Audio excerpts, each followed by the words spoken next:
most often neglected areas for busy business owners is performance and people management.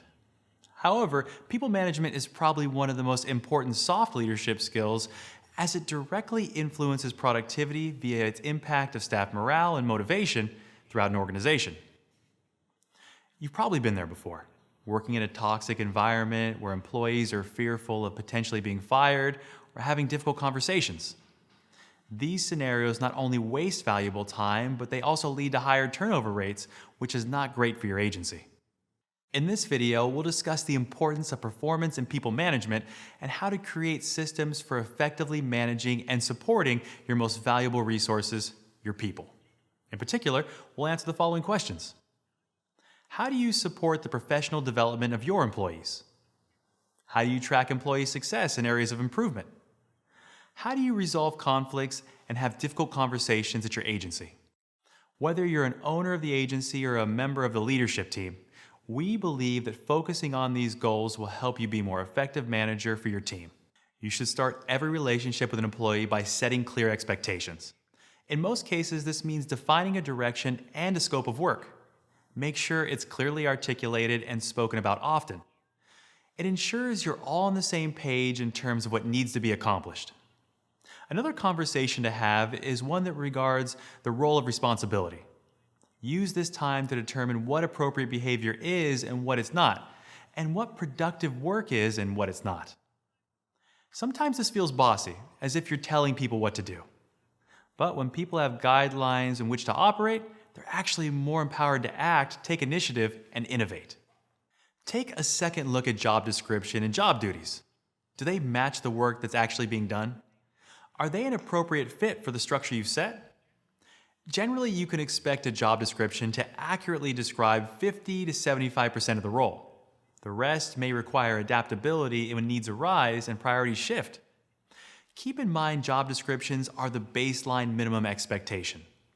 For those on your team seeking advancement, a career development conversation should focus on above and beyond. Our second recommendation for effective performance management is promote professional development.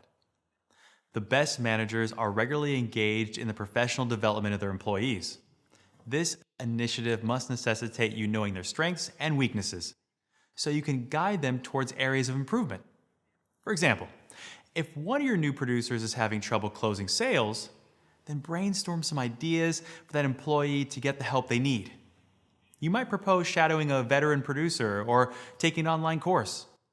If possible, provide financial reimbursement for these opportunities. To take the burden off yourself as the manager, you communicate a company-wide professional development policy that allows employees to utilize funds for a specific pre-approved professional opportunity.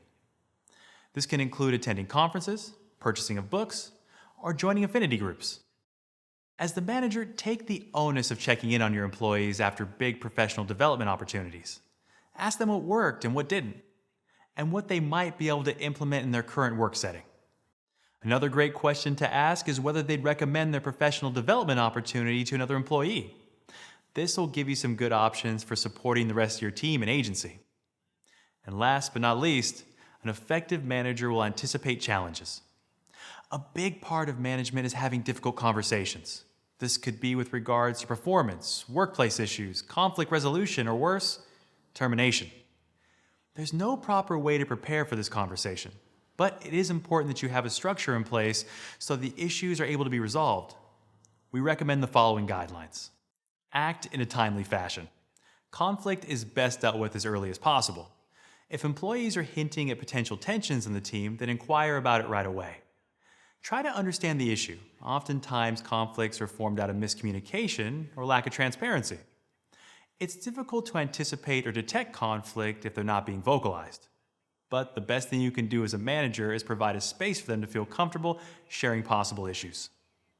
The easiest way to do this is to simply ask as part of your check-in with an employee, are there any challenges you're experiencing? Determine underlying needs.